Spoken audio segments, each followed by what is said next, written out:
In this video, I'll show you October 27th, 2023, YouTuber and independent journalist known as the Delaware Defender, who I will refer to as Mr. Defender, was gathering content for an ongoing story about the health and food industry outside of the poultry processing plant Amick Farms in Hurlock, MD.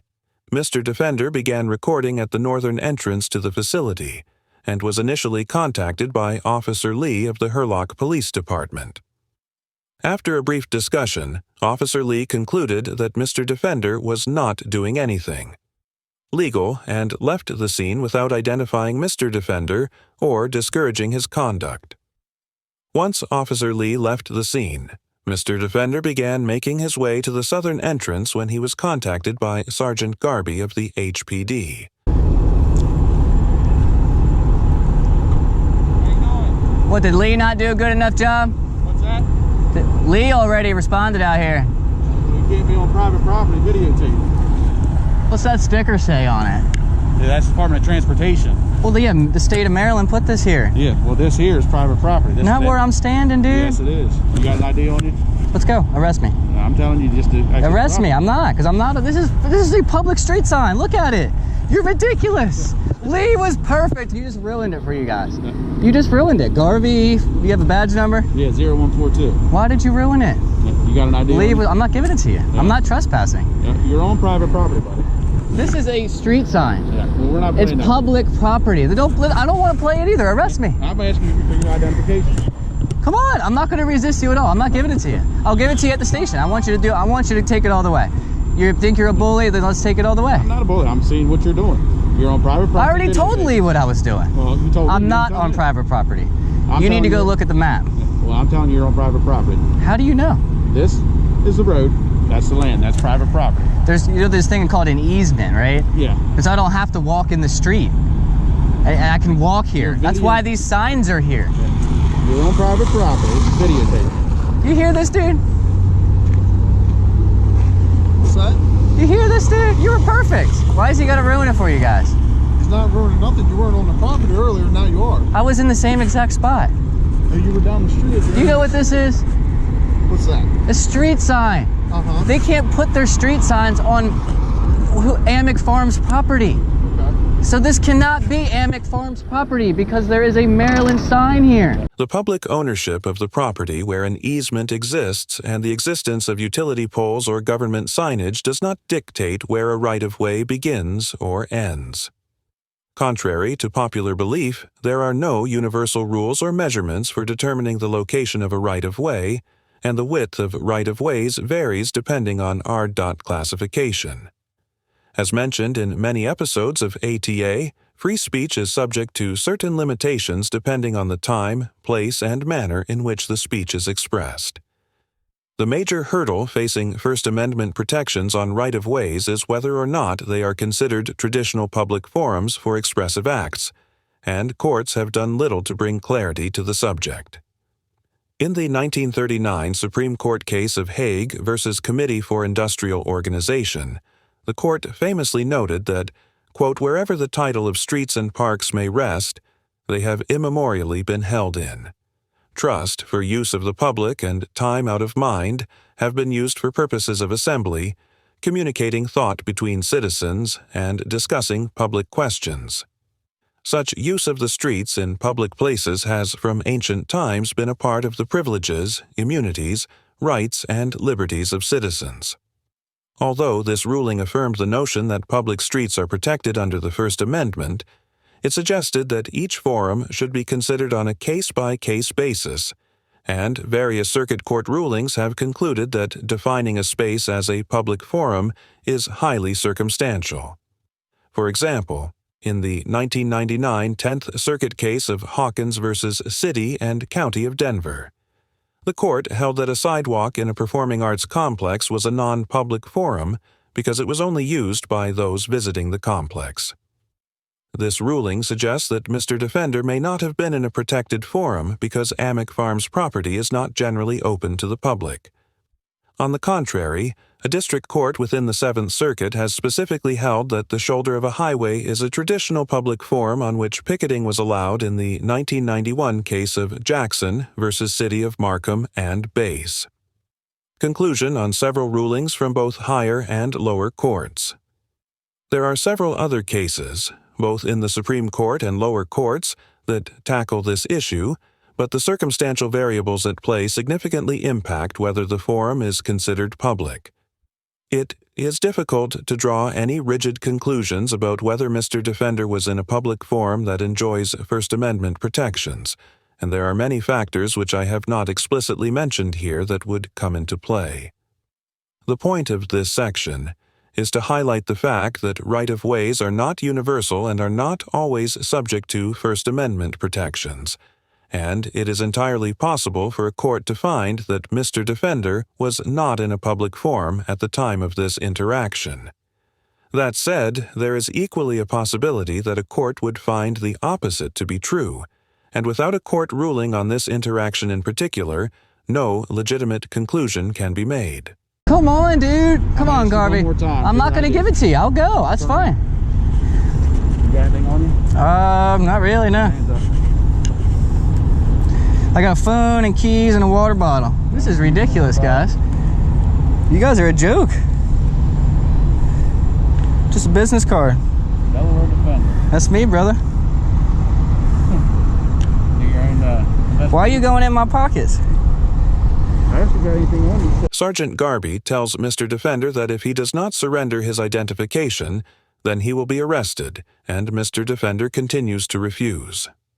Maryland is one of the few states that does not have any laws which compel citizens to identify themselves to members of law enforcement. In most other states, citizens are required to identify themselves if an officer reasonably suspects them of committing a crime. But in Maryland, citizens are under no legal obligation to identify themselves unless they are driving, and citizens cannot be arrested solely for failing to present identification. In states with no failure to identify statute, it is common practice for officers to arrest citizens for obstruction of justice instead. But like most states, Maryland's obstruction code requires that a citizen obstruct an officer by threat or corrupt means in order to be arrested outside of driving or lawful arrest. There are no circumstances in which Sergeant Garby could force Mr. Defender to identify himself, but the sergeant takes it a step further by conducting a search of Mr. Defender's pockets. As discussed on many episodes of ATA, officers may only conduct a warrantless search if they have probable cause to make an arrest. And even if Sergeant Garby had reasonable suspicion to detain Mr. Defender, that would not authorize him to search Mr. Defender's pockets. We will discuss whether Sergeant Garby had met the reasonable suspicion standard in a moment. But it is important to highlight that much of the sergeant's conduct during this interaction is based on Mr. Defender's refusal to identify himself, despite the fact that it is not illegal to do so. What do you... I just told you. A strap. Strap? That's it. That's a lens cap. What's that? That might be the lens cap. Is it circular? Phone? Oh, then a phone, yeah. So why are you making this difficult? You're making it difficult. Wow. Lee was perfect. I'm not trespassing. You're ridiculous. I'll go to jail for it because you're full. Okay. There's no way that this is their property. It has a sticker on it because Maryland owns it. They don't stick it on other people's property. You need to call the plant manager out here and tell you that you're on his property? Get the property lines. All right. He's got no idea. Why are you listening to them? You're the police. Yeah, I know. You don't know. I do. Clearly, I'm you have telling you no not to get idea. off the property. I'm not on their property. Buddy. So you want me to stand in the street and get a ticket for... Stand across the road. That's their property too, then. That's a public road right there. That's a road. So is this. You're not on the road. You're on the grass. That's Oh their my property. God. You are ridiculous, Garvey. You want me to go on the other side of the street? And I'm going to ask you one more time for your name. I'm not giving it. I'll move. You have a lawful order to give me your name. You asked me to leave. Sergeant Garby orders Mr. Defender to leave the property, but then steps in front of Mr. Defender when he attempts to do so. It is clear that Sergeant Garby's purpose for being on scene is to issue a trespass warning to Mr. Defender, and, at this point, Mr. Defender has not committed any crimes.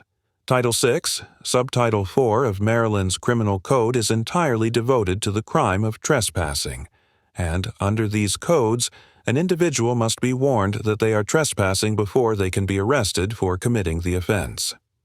Subsection 6-402 and 6-403 are the only codes that could apply in this interaction. Subsection 6-402 requires that the property be clearly marked with signage or paint marks, and subsection 6-403 requires that an individual be notified by the owner or the owner's agent that they are not welcome.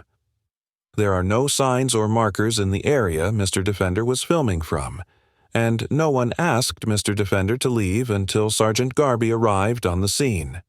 Mr. Defender has committed no crimes and was attempting to obey the sergeant's order to leave the property before he was prevented from doing so.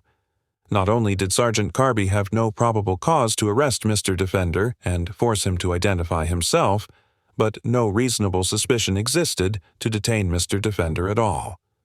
If Mr. Defender had refused to leave the property, then he would have been subject to arrest. So what is your name? Oh my God, I guess I'm going to jail today. That's fine. What is your name? I'm going to jail. It's fine. Let's go. I'm not giving it. I'm not trespassing. You can't arrest me for trespassing because I'm not trespassing.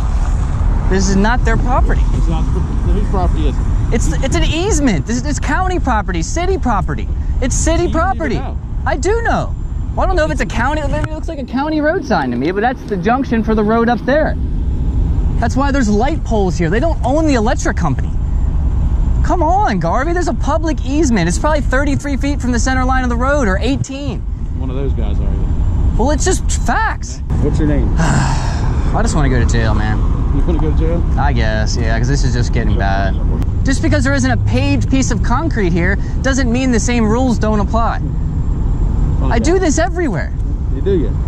I do this all over the place. Typically Delaware, like you've seen, but the same laws apply.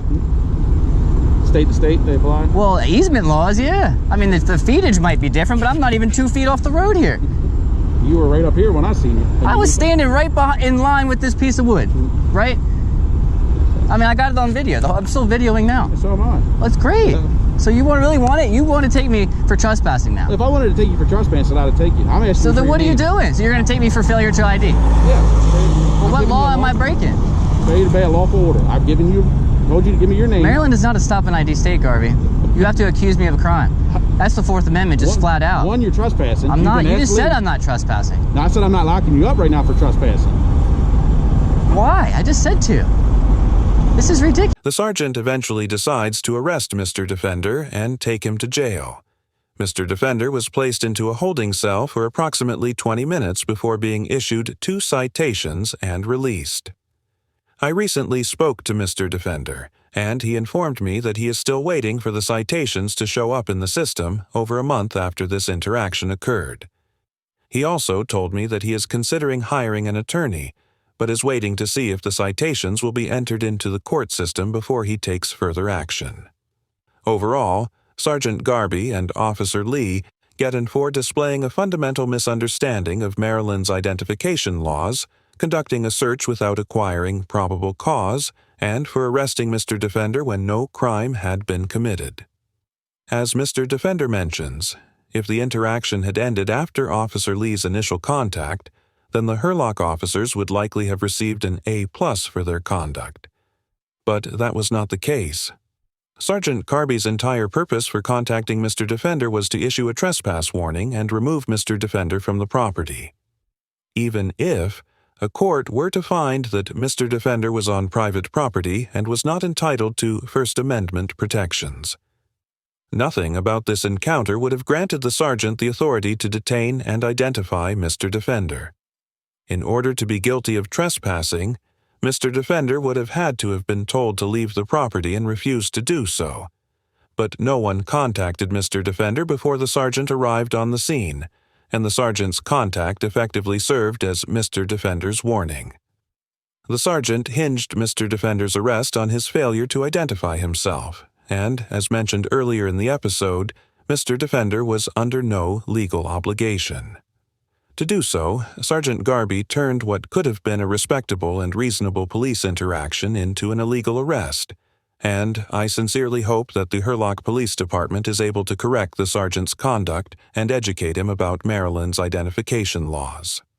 Mr. Defender gets an A for remaining calm and cordial throughout the interaction, maintaining a balance between asserting his rights and complying with the sergeant's orders, and for engaging in a challenging but respectful dialogue with the officers. Although it is debatable whether Mr. Defender was on private property or not, there's a good chance that where he was standing would be considered an implied right-of-way. Unless Amick Farms trespasses every citizen who walks along the roadway, then there is significant merit to the notion that Mr. Defender had a right to film from that location. Mr. Defender was willing to compromise with the demands of the officers and move across the street, which would have accomplished the sergeant's purpose for being there, but the sergeant refused to allow him to comply. Nothing Mr. Defender did was criminal in nature, and his refusal to surrender his identification was valid. Although Mr. Defender was mistaken about the scope and nature of public right-of-ways, and certainly could have, his right to remain silent more effectively. He did a fantastic job of challenging the logic of the officers and maintaining his innocence. I commend Mr. Defender for his conversational dexterity and constitutional awareness, and I highly recommend giving his channel your support. Thank you very much for watching the video. Subscribe our channel for next video.